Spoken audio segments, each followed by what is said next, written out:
सरस्वती नमस्तुभे वरदे कामरूपिणी विद्यारंभ करिष्यामि सिद्धिर्भवतु मे सदा। नमस्कार दोस्तों, मैं प्राध्यापक डॉक्टर PM भुमरे। ओम नमो श्री ज्ञान सरस्वती देवी नमः। भारत मंदिरों की भूमि की अपनी अनूठी किंवदंतियाँ है जो इसके अस्तित्व के बारे में एक रोचक कहानी कहती है। प्रत्येक किंवदंतियाँ इतनी शक्तिशाली है कि अविश्वासी व्यक्ति में भी आस्था जगा सकती है। भारत के ऐसे ही असंख्य पौराणिक मंदिरों में बसर अर्थात बासर तेलंगाना स्थित ज्ञान सरस्वती मंदिर का प्रमुख स्थान है। मित्रों, सुबह के 10 बजे है। महाराष्ट्र और तेलंगाना सीमा पर हम पहुंच चुके हैं।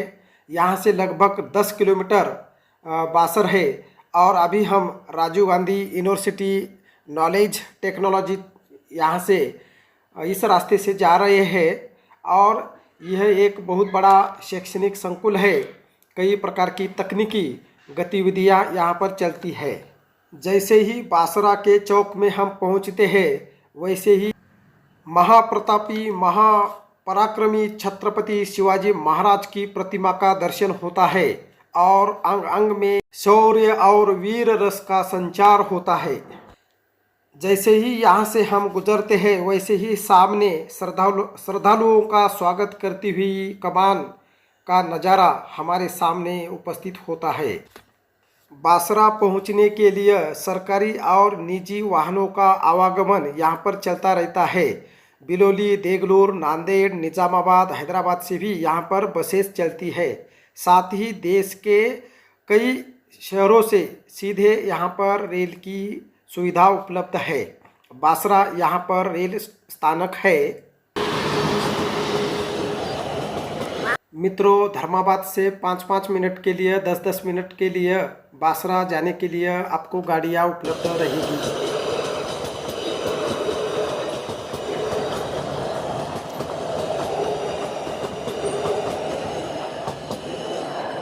जैसे ही यहाँ पर उतरते हैं वैसे ही इस कमान से माता सरस्वती दर्शन के लिए यहाँ से जाना होता है।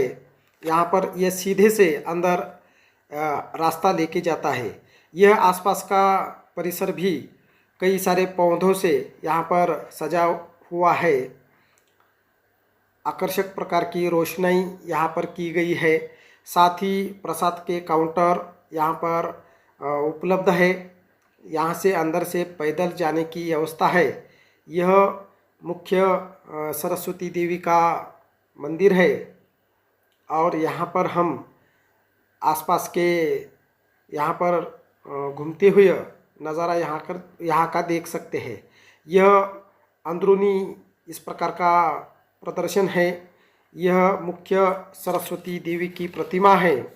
इस सरस्वती देवी की प्रतिमा के लिए दर्शन के लिए हज़ारों लाखों भक्त यहाँ पर हर दिन आते हैं। यहाँ पर दर्शन होने के बाद हम एक चक्कर यहाँ पर लगा सकते हैं। अंदर ही अंदर इस प्रकार की चक्कर लगाते हैं। साथ ही साथ बाजू में श्री दत्तात्रेय स्वामी मंदिर है। यहाँ पर श्री दत्त का दर्शन भी हम कर सकते हैं। और यह बाहरी रास्ता है। अंदर जाने के लिए एक रास्ता है और बाहरी आने के लिए भी एक ही रास्ता है। मतलब एक ही रास्ते से यहाँ पर अंदर और बाहर जा सकते हैं।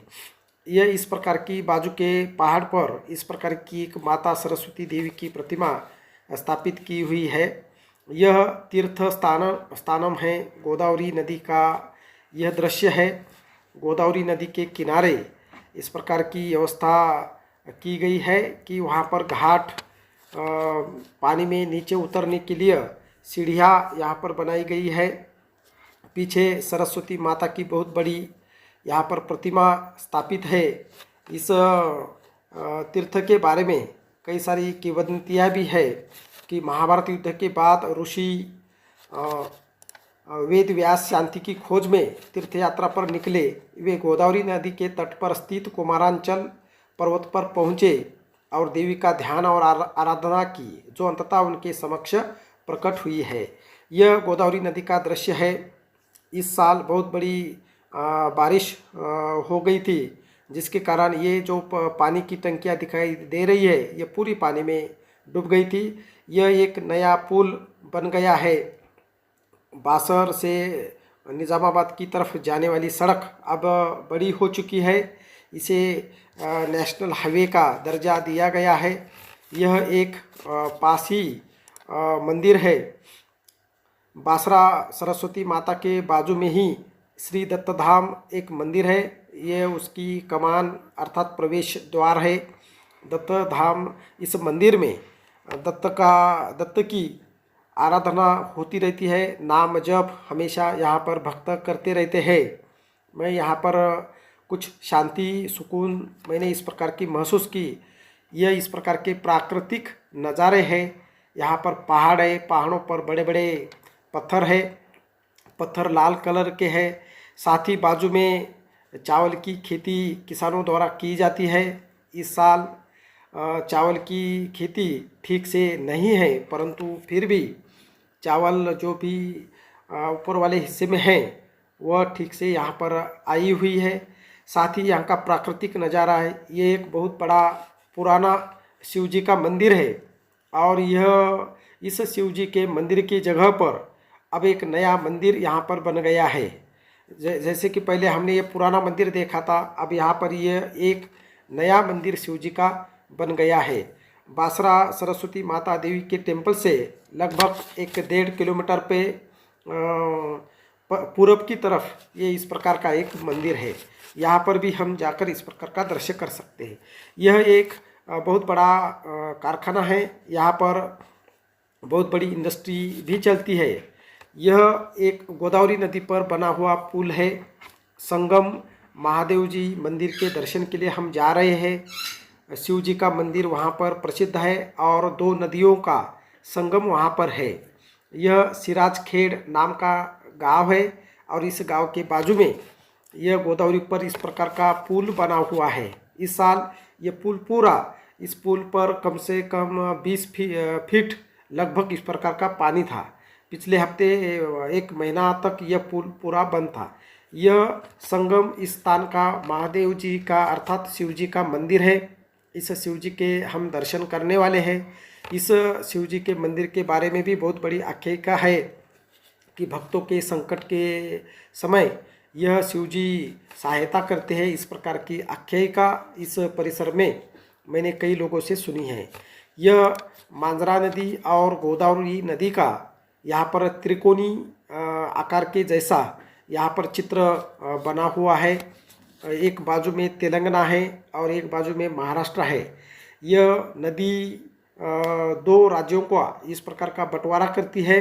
उधर के तीर पर तेलंगाना है और इधर की बाजू में महाराष्ट्र है। यह संगमेश्वर प्राचीन महादेव मंदिर है। यहाँ पर शिवरात्रि के समय शिव नाम जप होता है। साथ ही यहाँ पर बहुत बड़ा मेला भी लगता है शिवरात्रि के समय। और विशेष रूप से सावन का महीना हो या सोमवार का दिन हो, इस दिन यहाँ पर बहुत भक्तों की भीड़ रहती है।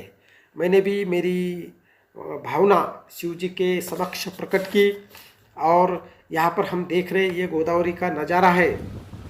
यहाँ पर यह मैंने गोदावरी नदी के तट पर जाकर, पानी तक जाकर मैंने देखा कि एक विशाल समुद्र की तरह चारों तरफ पानी पानी दिखता है। एक तरफ महाराष्ट्र से गोदावरी नदी आती है, दूसरी तरफ कर्नाटक हो या तेलंगाना हो, एक बाजू में तेलंगाना है और एक बाजू में महाराष्ट्र है।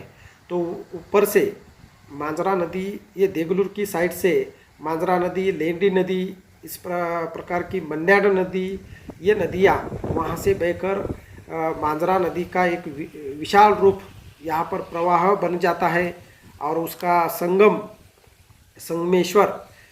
इस स्थान पर मांजरा नदी गोदावरी में शामिल हो जाती है। और गोदावरी का एक विशाल पात्र यहाँ पर हम देखते हैं कि नज़र जहाँ तक जाती है वहाँ तक पानी ही पानी दिखाई देता है। जब अभी सितंबर में बाढ़ आई थी, इस बाढ़ में इस संगमेश्वर के आसपास का पूरा परिसर एक लगभग 8 दिन ये पानी में डूब चुका था। सिर्फ मंदिर के दीवारों तक पानी यहाँ पर लुढ़क कर आ रहा था, लेकिन मंदिर नहीं डूबा है। साथ ही यहाँ पर हम देखते हैं कि दूर दूर तक जैसे कि लग रहा है ऐसे कि हम किसी द्वीप में समुद्र के पास खड़े हैं और चारों तरफ दूर दूर तक पानी का नज़ारा ही हम यहाँ पर देख पा रहे हैं। अर्थात यह गोदावरी का विशाल यहाँ पर एक पात्र है। इधर से महाराष्ट्र से ये गोदावरी बहकर बहते हुए तेलंगाना में प्रवेश करती है और यहीं पर एक तरफ दो नदियों के तीरों से राज्यों का बंटवारा होता है। एक तरफ तेलंगाना है, अर्थात तेलंगाना के भी बहुत सारे भक्त इस संगमेश्वर महादेव मंदिर के दर्शन के लिए आते हैं।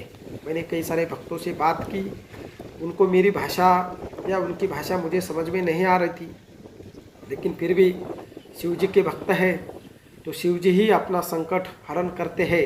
इस दृष्टि से भाषा ये भावनाओं का आदान प्रदान होती है, हम एक दूसरे के भाव ठीक से समझ पा रहे थे। इसी कारण मैंने भी इस शिव जी के चरणों में अपनी भक्ति अर्पित की है। यह वापस लौटते समय जब हम धर्माबाद की तरफ आते हैं, यह